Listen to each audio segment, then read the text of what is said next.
L'angoisse que j'avais, c'est de m'ennuyer.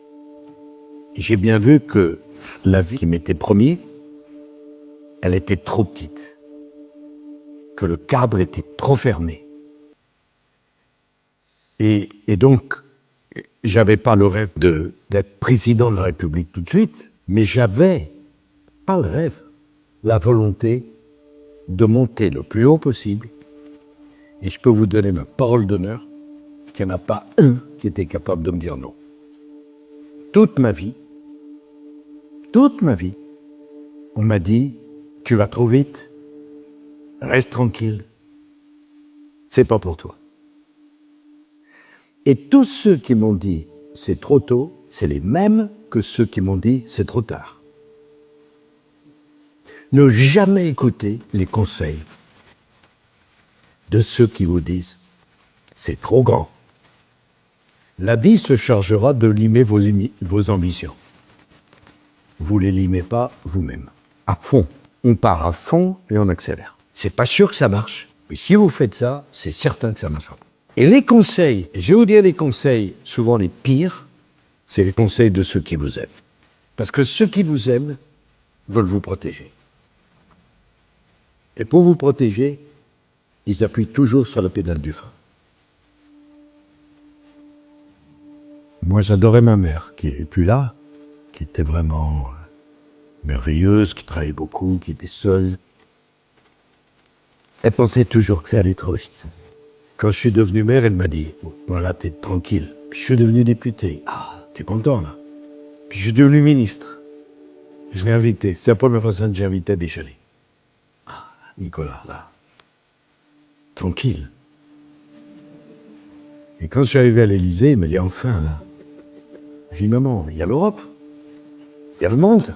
Et c'est les gens qui vous aiment, qui, avec tout leur cœur, souvent, vous donnent pas un bon conseil. Vous avez la force en vous. Et si vous ne l'avez pas, personne ne l'aura pour vous. Si vous n'avez pas d'ambition pour vous, c'est pas le voisin qui l'aura pour vous. Voilà ce que je pense. Non, c'est ma vie. Après, on pourrait être tout à fait heureux de monter au sommet de l'Himalaya par la face nord en hiver. Mais il faut avoir des rêves. Il faut avoir des rêves quand on est jeune et quand on est adulte, il faut transformer ses rêves en réalité. Et la dernière chose que je veux vous dire, c'est que il faut aimer passionnément l'échec. Parce que si vous n'aimez pas l'échec, vous ne connaîtrez jamais le succès. Les grands échecs préparent les grands succès. Sans échec, c'est qu'il n'y a pas d'ambition, il n'y a pas de prise de risque, il n'y a pas de décision. J'ai beaucoup échoué dans ma vie. Je me souviens de tous mes échecs. Mes succès, je les ai complètement oubliés. Mais c'est les échecs qui ont construit les succès. Et ça vaut pour un président de la République comme pour toute autre personne. Il ne faut pas craindre l'échec. Ce que vous devez craindre, c'est de ne pas jouer votre carte. C'est de ne pas y aller. C'est d'avoir des regrets. Si vous avez envie de quelque chose, vous y allez à fond. Ça marche pas, vous tombez, vous vous relevez. Mandela a dit quelque chose de fantastique. Je ne perds jamais. Soit je gagne, soit j'apprends. Il n'y a rien de plus juste. Et je vous souhaite d'apprendre jusqu'à la dernière seconde de votre vie. J'ai pris de tous les patrons avec qui j'ai travaillé. Je leur ai pris tout. Je suis une éponge.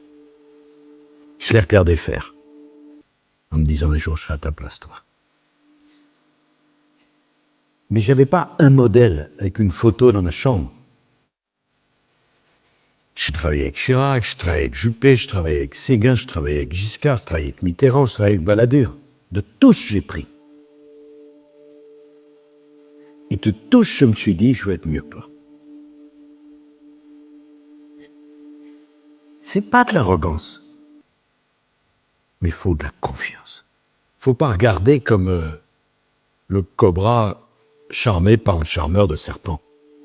Faut apprendre. Et ça m'a beaucoup aidé.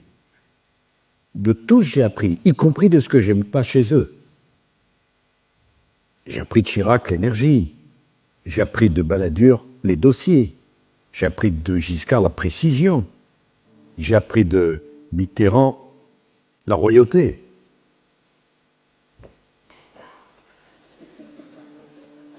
Mais je n'avais pas de modèle. Mais j'avais une soif d'apprendre inextinguible. Je voulais progresser. Je voulais monter.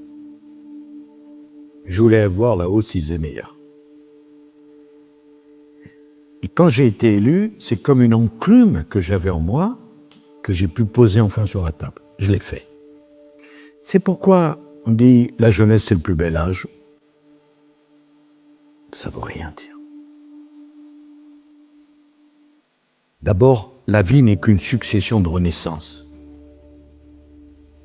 La vie n'est pas une succession de petites morts. C'est une succession de renaissances. On renaît. On renaît après un échec. On renaît après une trahison. On renaît après une maladie. On renaît après une déception. C'est jamais fini jusqu'à la dernière seconde. Et il faut la vivre à fond. Nos vies durent le temps d'un timbre-poste. Mais on fait comme si on était éternel. C'est la seule façon de vivre. Tout le reste, c'est bullshit. Tout le reste, c'est rien. Aimer la vie. En profiter à fond. Jouer à fond ses cartes. Et ça, c'est pas décevant. Alors vous aurez des épreuves. Des divorces. Des échecs. Des déceptions. Des humiliations. Faites-en une énergie. Tout au service de l'énergie. Et on renaît. Vous savez, c'est la fin du livre merveilleux Crimes et châtiments de Dostoïevski. Le héros Raskolnikov dit « Ainsi commença la lente mais certaine renaissance de Raskolnikov. » On renaît. Jusqu'au bout. Et j'ai compris, vraiment très très jeune, que quand je parlais dans ma classe, on m'écoutait. D'un truc, une impression. Moi, j'étais un élève très moyen, hein. Si vous saviez comme je me suis ennuyé à l'école. Je me suis réveillé qu'après, moi. Et ce qu'il faut, c'est que chacun de vous a une inclinaison, un talent, quelque chose qu'il sait mieux faire que les autres. Il faut le développer à mort. Moi, vous pouvez me mettre à l'entraînement 8 heures par jour pour faire champion olympique d'athlétisme. Laissez tomber. C'est pas le travail qui donne du talent, c'est le talent qui donne envie de travailler. Quand vous avez 4 ans et que dans la cour de l'école, vous mettez vos copains 10 mètres derrière, vous pouvez devenir Usain Bolt. Quand vous avez les premiers, vous savez, qui apprennent la guitare, l'oreille parfaite, vous allez travailler comme un malade la guitare parce que vous avez vu. Et donc, il faut bien réfléchir à ce que vous aimez, ce que vous savez mieux faire que les autres, et valoriser ça à fond. Moi, à 14 ans, j'étais dans la rue, je parlais tout seul, les gens me prenaient pour un fou, je faisais un discours devant 2 millions de spectateurs. Les mauvais jours. Les bons jours, il y en avait plus. Et donc après, j'ai appris à parler. J'ai eu la chance de faire toutes les salles de France et même d'Europe et parler devant 100 000 personnes. Et longtemps, j'ai mis très longtemps à prendre le risque du silence. Quand vous avez 100 000 personnes devant vous, et tout d'un coup, boum, vous arrêtez. Parce que je voulais être dans la salle, il n'y ait pas un éternuement, et j'ai compris que c'était plus difficile de gagner l'attention que de susciter l'applaudissement. Ça, c'est le travail. Moi, je scrute la salle et l'audience. Je l'amène à l'intérêt. Ça, c'est du travail. Mais à l'origine, pourquoi j'en sais rien, j'avais cette énergie et j'avais cette appétence pour parler. Et longtemps, j'ai défoncé les portes, même quand elles étaient ouvertes. Et pourquoi t'as cassé la porte? Un réflexe. Moi, si j'étais pas invité, j'amenais les couverts, la nappe, la boisson, la nourriture. S'il fallait que je serve, je voulais rentrer. Donc, mettez pas votre orgueil à un mauvais endroit. L'orgueil, il n'est pas dans le moyen. Il est dans la fin. FIM. Ça qu'il faut faire. Après, d'où ça vient tout ça? Pourquoi on l'a? Pourquoi on l'a pas? Tout le monde a des atouts. Pour l'un, c'est la tête, pour l'autre, c'est le physique, pour le troisième, c'est la parole, pour le quatrième, c'est la sensibilité. Tout le monde a un atout. Allez chercher et développez-le. Vous êtes votre propre diamant. Allez chercher ça et façonnez. Voilà ce que je pense. Moi, j'ai pas eu d'exemple, j'ai pas eu de mentor, j'ai pas eu un prof qui m'a charmé, mais j'avais en moi quelque chose. C'est une maladie. Quand j'ai décidé de me présenter à la mairie de Neuilly, j'avais pas 28 ans.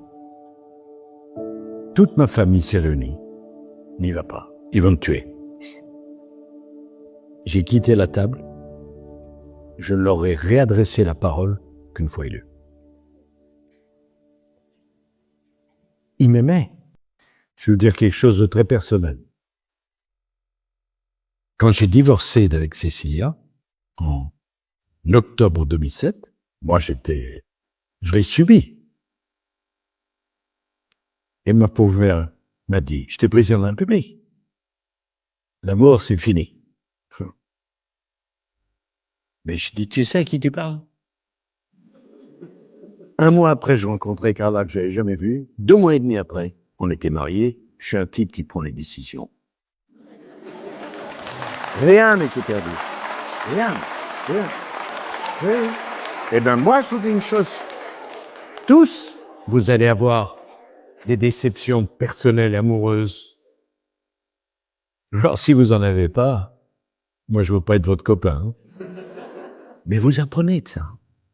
Vous vous relevez de ça. Et vous construisez autre chose, mieux, plus fort, plus grand, plus intense. C'est pas la fin, c'est le début.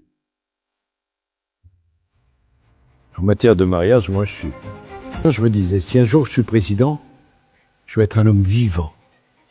Je veux pas être une statue de sel. Et être sentimental, mais c'est un atout. Des cœurs froids, des personnalités froides, vous en rencontrez les pauvres. Quand ça fait mal, il faut le dire. Quand ça fait du bien, il faut le dire. Il faut vivre. Vivre. Il y a 2 choses importantes dans la vie, il n'y en a pas 3. Aimer et travailler. Travailler et aimer. On est fait, nous les êtres humains, pour ça.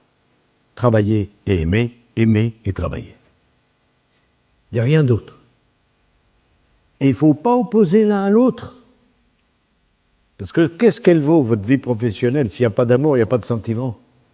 Si vous n'aimez pas les gens avec qui vous bossez? Et qu'est-ce qui vaut votre amour si c'est 40 ans à se regarder dans le blanc des yeux, enfermé dans une chambre? Même avec des performances physiques importantes, on peut s'habituer. Aimer et travailler. Freud a dit quelque chose de très intelligent. Si tu n'as pas de problème pour travailler et si tu n'as pas de problème pour aimer, tu n'as pas besoin de psychanalyse. Je n'ai pas besoin de psychanalyse. Donc oui, il faut des sentiments. Vous n'avez pas 2 vies. Vous n'avez pas une vie au travail et une vie à la maison. Vous avez une vie. Vous êtes à la fois une professionnelle et une amoureuse, une mère de famille, ou une fiancée, ou un petit ami, ou un mari, ce que vous voulez. Les 2. Ah oui, vraiment. Non, les sentiments, c'est très important. Moi, on m'a beaucoup moqué pour ça. Hein. Quand j'ai dit, Carla, moi, c'est du sérieux, des trucs comme ça. Moi, je veux dire un truc. Je préfère qu'on me moque parce que Carla et moi, c'est du sérieux, que d'être piqué à la rue du Cirque. Les sentiments.